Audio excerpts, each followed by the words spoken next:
योऽन्तः प्रविश्य मम वाचमिमां प्रसुप्ताम् सञ्जीवयत्यखिलशक्तिधर स्वधाम्ना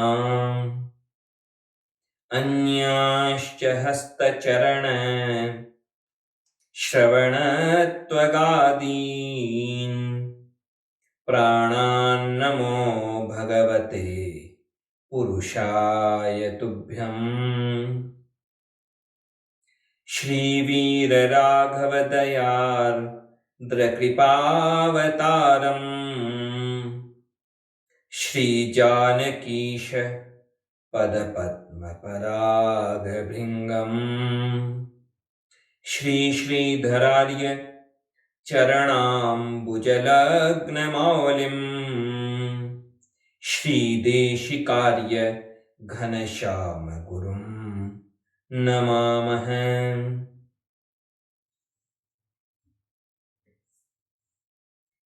भगवान की असीम कृपा, आचार्यों की असीम कृपा कि हम चिंतन कर पा रहे हैं उस मार्ग का, जो मार्ग, जो पथ, जो रास्ता हमें भगवान की कृपा की प्राप्ति के योग्य बनाता है। परम पद सोपान में 9 सोपानों का चिंतन किया गया। 9 सीढ़ियां, जिन 9 सीढ़ियों को पार करके हम अपने जीवन को सार्थक कर सकते हैं और भगवान के चरणारविंदों की प्राप्ति करके धन्य धन्य हो सकते हैं, कृतकृत्य हो सकते हैं। जो सीढ़ियां होती हैं वो सीढ़ियां सामान्य तौर पर विघ्न लगती है, समस्या लगती है।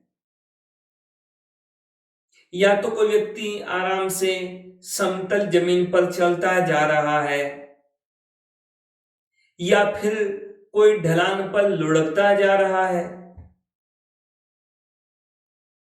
तो लुढ़कने में क्या परिश्रम करना पड़े? लुढ़कने में कोई परिश्रम नहीं करना पड़ता, और समतल जमीन पर भी चलने में ज्यादा प्रयास नहीं करना पड़ता। पर जब कोई सीढ़ी आती है, उस पर सीढ़ी पर पैर रखना होगा यदि, तो शरीर को थोड़ा ज्यादा परिश्रम करना पड़ता है।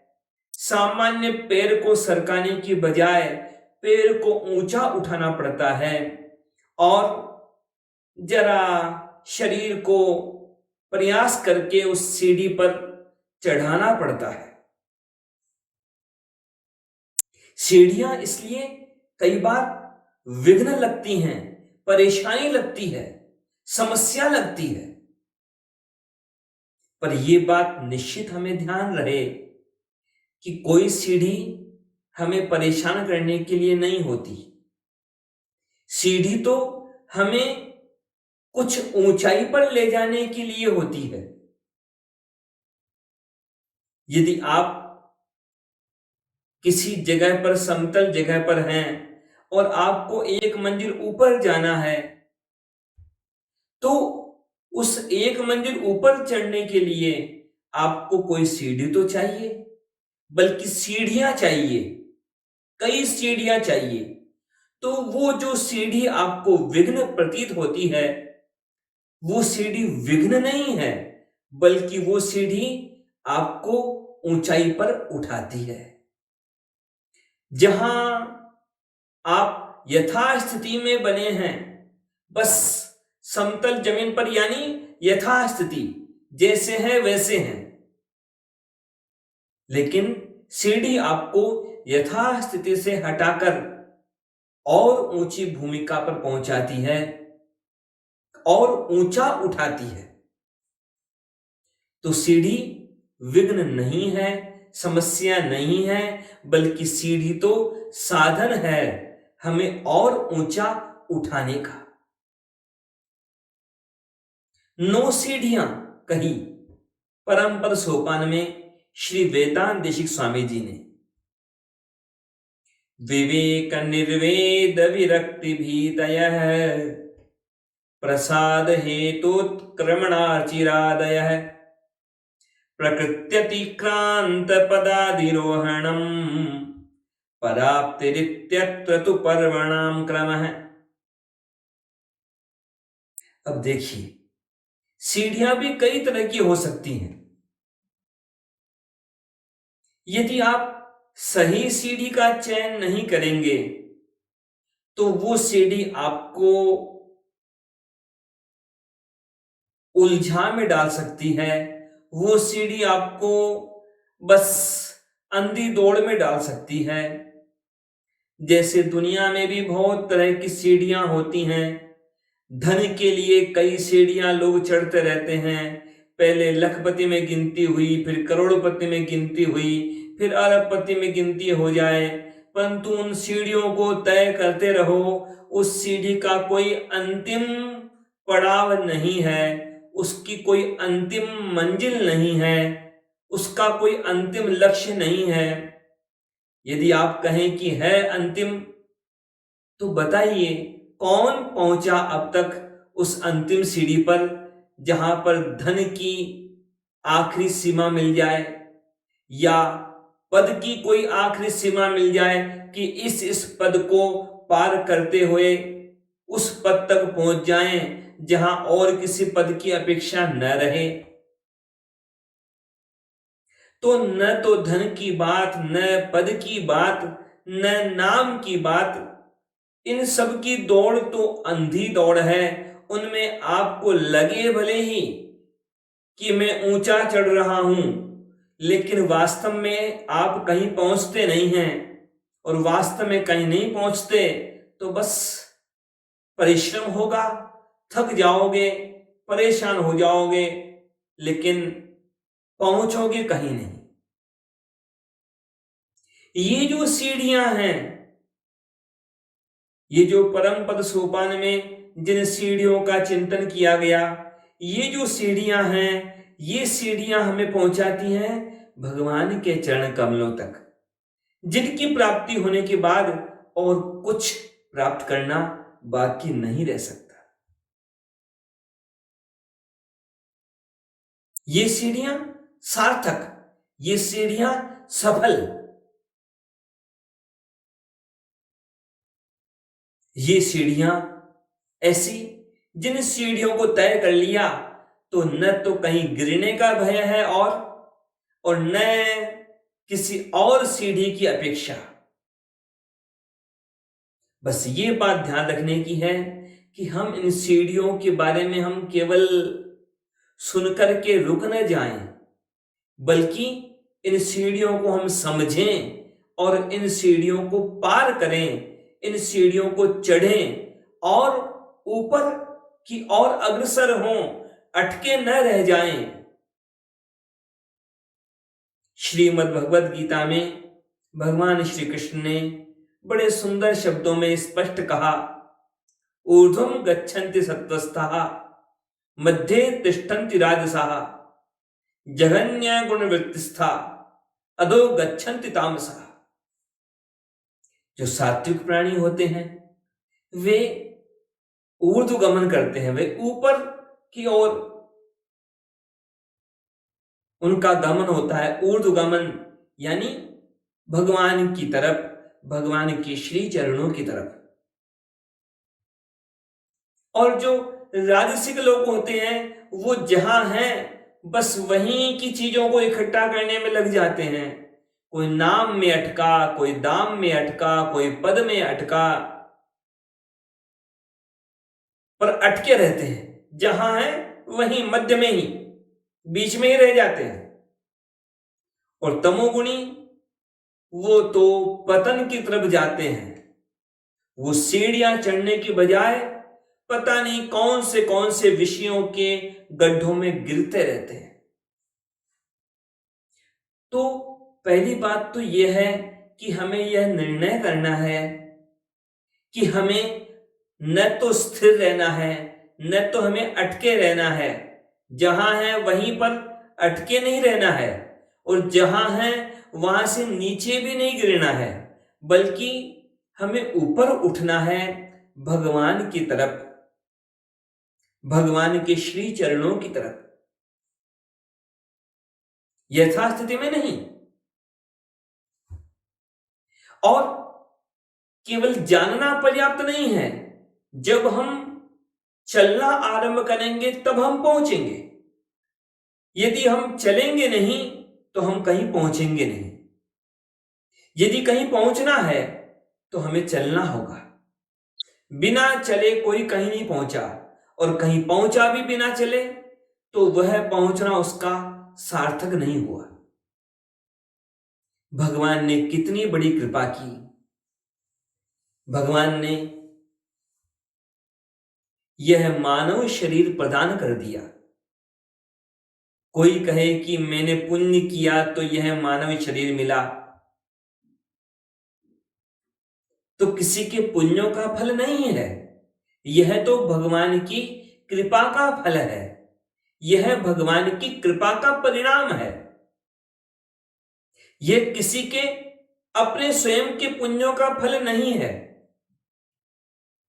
निश्चित रूप से भगवान ने बहाना बना लिया, भले ही किसी कार्य को पुण्य मानकर, परंतु वास्तव में केवल और केवल भगवान की कृपा का ही परिणाम है कि यह मानव शरीर हमें मिला और हम चिंतन करने लायक बने। दूसरे जो शरीर हैं उनके अंदर चिंतन करने की क्षमता नहीं होती।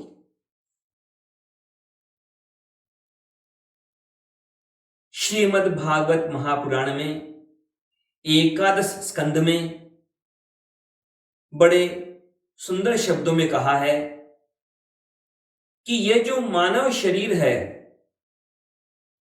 यह समझिए कि यह मानव शरीर कैसा है कि इस मानव शरीर में ही मुक्ति का द्वार खुला हुआ मिलता है, और किसी भी शरीर में मुक्ति का द्वार खुला नहीं मिलता, और सब में मुक्ति का द्वार बंद है, क्योंकि वहां पर विवेक नहीं है, चिंतन करने लायक क्षमता नहीं है।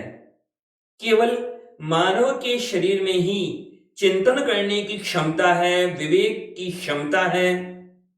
इसलिए केवल इस मानव शरीर में ही, मानव जन्म में ही मुक्ति का द्वार खुला हुआ है। लेकिन इस मानव शरीर तक तो भगवान ने पहुंचा दिया।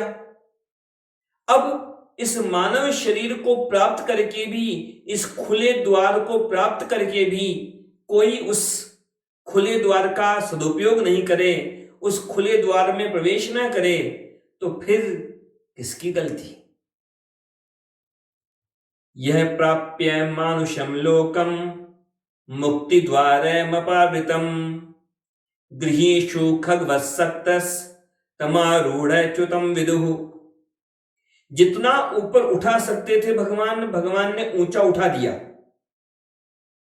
मानव शरीर इससे बढ़कर के कोई शरीर नहीं। जितना ऊंचा उठा सकते थे भगवान, उन्होंने उठा करके यह मानव शरीर हमें दे दिया। अब इससे आगे उठना है तो वहां तो प्रयास स्वयं को करना होगा। यहां तक की व्यवस्था भगवान ने कर दी, अब इससे आगे की व्यवस्था, इससे आगे का प्रयास, परिश्रम, कोशिश, वो सब हमें करना होगा। और इसमें भी कोई समस्याएं हैं, उनका समाधान भी भगवान करवा देते हैं। उपाय सारे भगवान ने कर दिए, लेकिन आगे का काम स्वयं को करना होगा। स्पष्ट कहा श्रीमद् भागवत में ही भगवान श्री कृष्ण और ये जो उद्धव जी का संवाद था उसमें वहां पर स्पष्ट कहा कि आरूढ़च्युत, ये मानव शरीर प्राप्त करके भी जो भगवान की प्राप्ति न कर पाए, अपने स्वरूप का ज्ञान प्राप्त न कर पाए, भगवान के स्वरूप को न जान पाए, भगवान के साथ संबंध को न जान पाए, उसकी स्थिति कैसी कि जो कोई परिश्रम करके या संयोग से बहुत ऊंची जगह पर पहुंच गया, लेकिन वहां पहुंच करके उससे और जहां आगे बढ़ना था वहां तो गया नहीं और वहां से गिर पड़ा हो नीचे। ऐसी स्थिति है यदि मानव का शरीर प्राप्त करके भी हम भगवान की ओर आगे न बढ़े तो। एकादश स्कंद में ही और कहा गया कि मानव का शरीर कैसे है, इसे समझिए कि जैसे यह कोई नौका है, जहाज है, जलयान है। जैसे समुद्र में कोई जलयान हो, अब बढ़िया जलयान, अच्छा जलयान, मजबूत जलयान, और समुद्र में हो, अब जलयान अच्छा है, मजबूत है।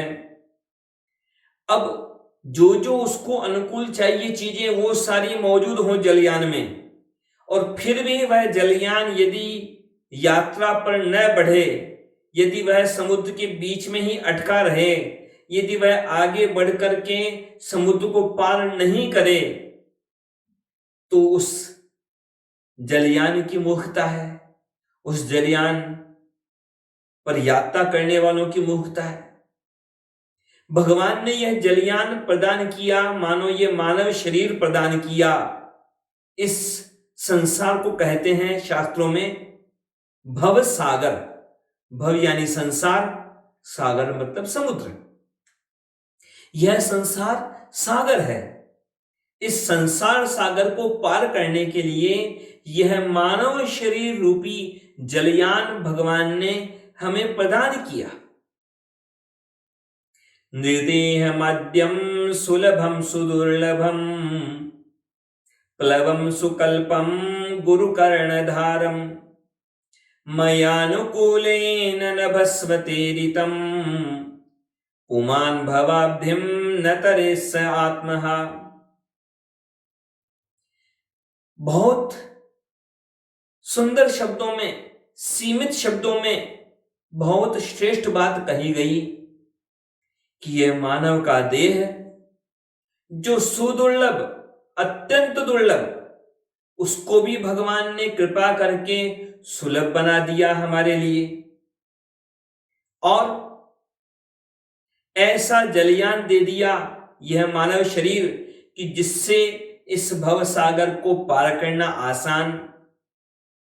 गुरु भी प्राप्त हो गए हमें, आचार्य चरण प्राप्त हो गए हमें, और गुरु रूपी कर्णधार, गुरु रूपी नाविक, कुशल नाविक, उनकी प्राप्ति भी हो गई हमें। अनुकूल वायु जो जहाज को अनुकूल रूप से चलाए। प्राचीन काल में ऐसा होता था कि ज्यादा यात्रा हवा के बहाव के हिसाब से तय होती थी। तो भगवान कहते हैं कि अनुकूल वायु बनकर उस जहाज को आगे बढ़ाने वाले वे भी हैं। अब प्रतिकूल वायु होगी तो जहाज आगे नहीं बढ़ पाएगा, परंतु भगवान अनुकूल वायु बनकर के उस जलयान को आगे बढ़ाते हैं। अनुकूल वायु यानी क्या? अनुकूल परिस्थिति, अनुकूल परिस्थिति प्रदान करते हैं भगवान। जो जो अनुकूलता प्राप्त है आपको, हमको, जिस किसी को, ये सब भगवान की कृपा है। तो इतना सब कुछ होने पर भी जो इस भव सागर से पार नहीं हो पाता, तो स्पष्ट कहा श्रीमद् भागवत में कि ऐसा व्यक्ति तो, ऐसा मानव तो आत्महत्या करने वाले के समान है।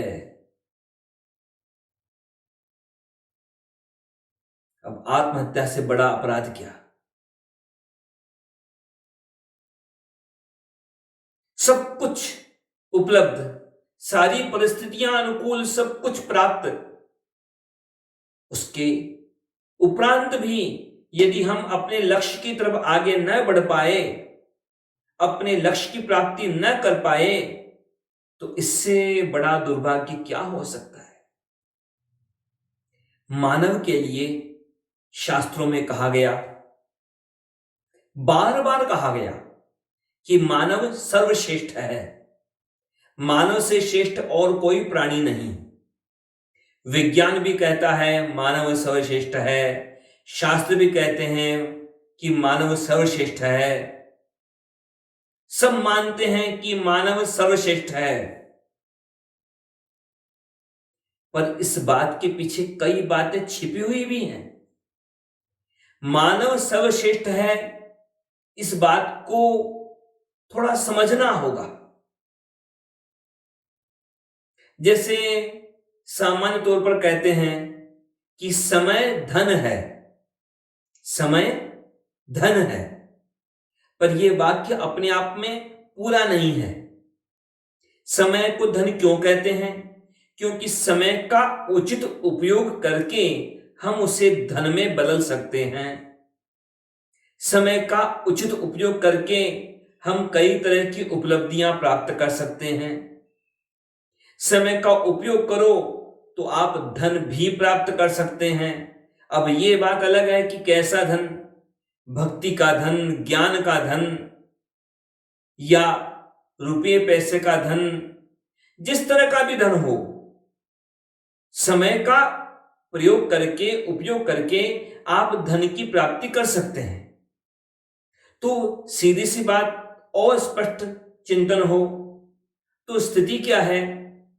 समय धन है, यह वाक्य अधूरा है।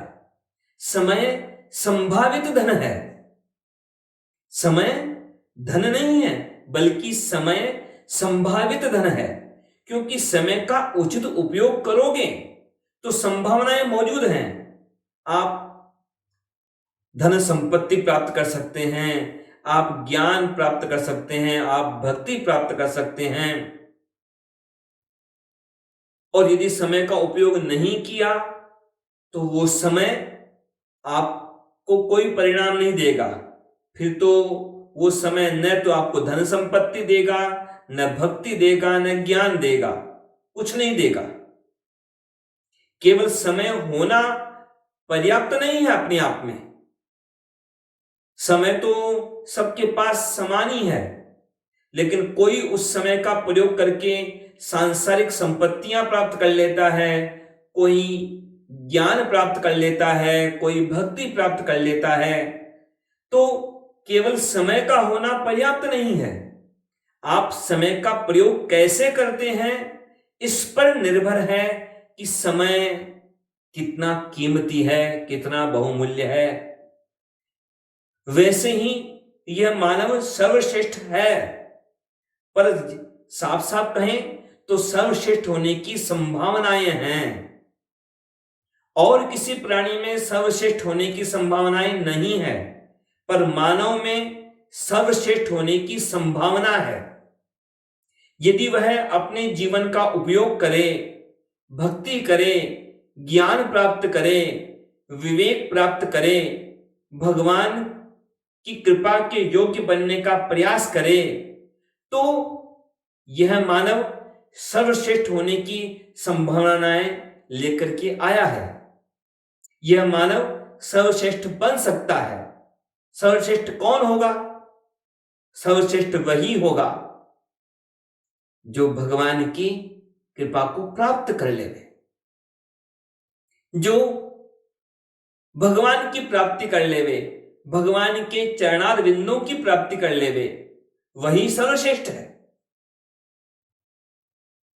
दुनिया में तो क्या होता है, सर्वश्रेष्ठ होने का मतलब क्या हुआ कि उसमें वह सर्वश्रेष्ठ है, और यदि वह सर्वश्रेष्ठ है तो दूसरा सर्वश्रेष्ठ नहीं हो सकता। सर्व यानी सब और श्रेष्ठ मतलब जो सब में श्रेष्ठ हो। लेकिन यहां भगवान की कृपा को प्राप्त करने की बात तो ऐसी है कि भगवान की कृपा को प्राप्त करके तो सब के सब सर्वश्रेष्ठ बन सकते हैं। और किसी चीज में श्रेष्ठ बनोगे आप तो दो दूसरों को पीछे धकेलना पड़ेगा, औरों को पीछे करना पड़ेगा, तो आप सर्वश्रेष्ठ बनोगे। लेकिन ये जो भगवान की कृपा का विषय है, इसमें इतनी सुंदर बात है कि यहां दूसरों को धकेल कर नहीं बल्कि औरों को भी शामिल करके आप श्रेष्ठ बन सकते हैं और सबको भी श्रेष्ठ बना सकते हैं। लेकिन बात वही है, केवल मानव का जन्म प्राप्त होना, केवल मानव का शरीर प्राप्त होना, यह अपने आप में पर्याप्त नहीं है। मानव का शरीर प्राप्त हो गया, लेकिन आगे की यात्रा भी तो बाकी है। साधन सारे कर दिए इकट्ठा, जो जो साधन चाहिए थे यहां मानव शरीर में भगवान ने सारे साधन इकट्ठा कर दिए इस जीवात्मा के लिए। अब स्थिति कैसी है? केवल कोई सोचे कि मैं मानव का जन्म मुझे मिल गया, मानव का शरीर मुझे मिल गया, बस पर्याप्त है, अब मुझे कुछ करने की आवश्यकता क्या है, सर्वश्रेष्ठ शरीर मुझे मिल गया, और क्या करना है, सर्वश्रेष्ठ तो मैं हूं ही हूं। लेकिन नहीं, केवल संभावनाएं मौजूद हैं, उनका उपयोग तो हमें करना होगा। जैसे आप लोगों ने देखा होगा, धनुष देखा होगा, बाण देखा होगा। धनुष होता है, बाण होता है। अब बिना बाण के धनुष क्या करे, और बिना धनुष के बाण उपयोग नहीं आ पाता, और बिना बाण के धनुष काम नहीं आ पाता। अब यह मानव की स्थिति कैसी है? ये धनुष यानी ये जो मानव का शरीर है, ये समझ लीजिए कि आप ये धनुष है, यह मानव का शरीर मानो धनुष है, और एक हो बाण। जो बाण कहां कि बाण है उस धनुष पर चढ़ा हुआ, तो मानो ये शरीर तो हुआ धनुष, और इस धनुष पर चढ़ा हुआ बाण ये जीवात्मा। अब दो स्थितियां, या तो ये बाण इस धनुष पर चढ़ा रहे। अब बाण धनुष पर चढ़ा रहे, धनुष के साथ रहे, तो क्या होगा? कुछ नहीं होगा, वो बाण कहीं नहीं पहुंचेगा। उस बाण को पहुंचना है सही जगह, लक्ष्य पर पहुंचना है, तो धनुष से उस बाण को छूटना होगा। वह बाण, उस बाण को पहुंचना होगा अपने लक्ष्य पर। अब स्थिति क्या है? वह बाण पड़ा रहे तो किसी लक्ष्य पर नहीं पहुंचेगा, ये केवल प्रत्यंचा पर अटका रहे, धनुष की डोरी पर अटका रहे, तो कहीं नहीं पहुंचेगा वह बाण। कहीं पहुंचना है तो उस बाण को चलना होगा। इस शरीर के रूप में जो साधन दिए हैं भगवान ने, उन साधनों का प्रयोग करके ज्ञान, विवेक, भक्ति, इन सब का प्रयोग हमें करना होगा। यदि यह चले, यह बाण, तो भगवान तक पहुंच सकता है, और न चले तो ऐसे ही पड़ा पड़ा समय तो बीतेगा, जीवन तो बीतेगा। संभावनाएं हैं, जैसे बाण के पास संभावना है धनुष के बल से वह अपने लक्ष्य पर पहुंच सकता है, पर कब? जब चले नहीं तो पहुंचे कहां? कहीं नहीं पहुंचेगा। अब जो मानव सोच ले कि बस जन्म हो गया, मुझे अब कुछ करने की आवश्यकता नहीं है, तो वह कहां पहुंचेगा। यह मानव शरीर प्राप्त हुआ, यह केवल एक अवसर है। इस अवसर का उपयोग करना है। जैसे किसी आदमी के पास में एक बहुत सुंदर वीणा हो, अब उसने न तो वीणा बजाना सीखा, न तो संगीत सीखा, और कह रहा हो वीणा को हाथ में लेकर कि मेरे पास संगीत है, तो एक दृष्टि से देखें तो उसकी बात सत्य है। वीणा को सुंदर ढंग से बजाया जाए तो उससे सुंदर संगीत उत्पन्न होगा। उसकी बात में संगति कब है? जब उस वीणा को बजाना उसने सीखा हो, संगीत उसने सीखा हो। अब वीणा तो हाथ में उसके है, लेकिन उस वीणा को बजाना उसने सीखा नहीं, वीणा को वह बजाना जानता नहीं, प्रयास उसने किया नहीं, तो वह जो भी संगीत की संभावना जो है उस वीणा में, वह संभावना केवल संभावना रहेगी, बल्कि उचित ढंग से वह नहीं सीखेगा उसको बजाना, और ऐसे ही उसे बजाने चले तो फिर तो संगीत की जगह हल्ला गुल्ला ही होगा। ऐसे ही ये मानव का जो शरीर है, ये भी एक तरह से उस संगति को साथ में लेके आया है। क्या संगति? यदि भगवान की इच्छाओं और मानव के प्रयासों में संगति हो गई, भगवान की कृपा में, भगवान की आज्ञा में और मानव के प्रयास में संगति हो गई, तो यह मानव का जीवन संगीत है।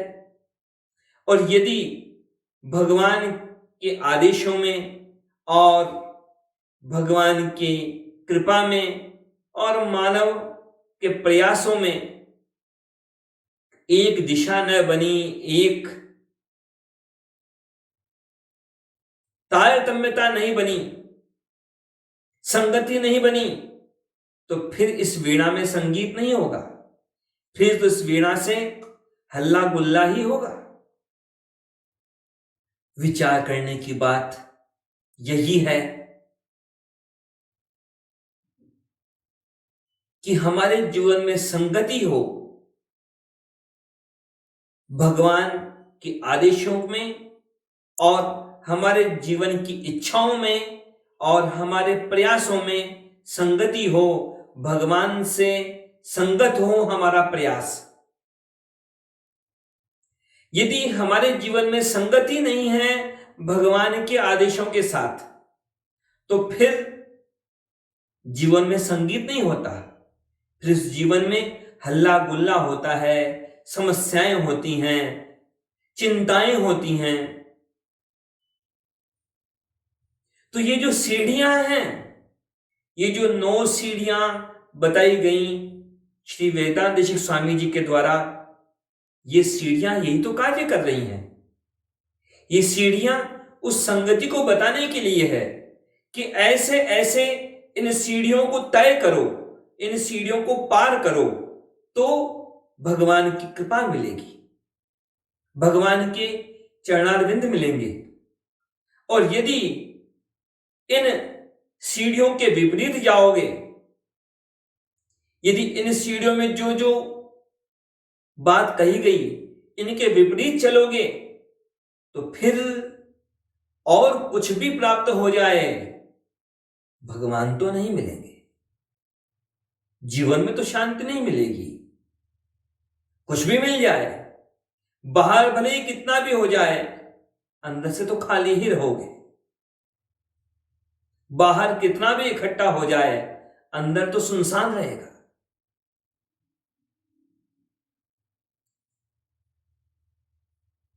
चिंतन करने की आवश्यकता है कि केवल सीढ़ियों को देखकर हम रुक न जाएं, सीढ़ियों को हम बाधा न माने, सीढ़ियों को हम समस्या न माने, सीढ़ियों को हम समझें कि ये सीढ़ियां हमारे को परेशान करने के लिए नहीं हैं, बल्कि ये सीढ़ियां हमारी परेशानियों को दूर करने के लिए हैं। ये सीढ़ियां हमें ऊपर उठाकर भगवान की कृपा के योग्य बनाने के लिए है। इसलिए इन सीढ़ियों को हमें अवश्य समझना होगा। इन सीढ़ियों के द्वारा ही तो हम भगवान के चरणारविंदों तक पहुंच सकते हैं और जीवन को सफल कर सकते हैं, सार्थक कर सकते हैं। और हर सीढ़ी को बराबर ढंग से समझना होगा हमें, क्योंकि एक सीढ़ी पर ही दूसरी सीढ़ी टिकी है, दूसरी सीढ़ी पर तीसरी सीढ़ी टिकी है। तो इसलिए कोई छलांग लगाने का कोई अवसर यहां नहीं है। यहां तो एक एक कदम, एक एक सीढ़ी पर रखते हुए उसको बराबर समझ करके ही हमें पार होना होगा।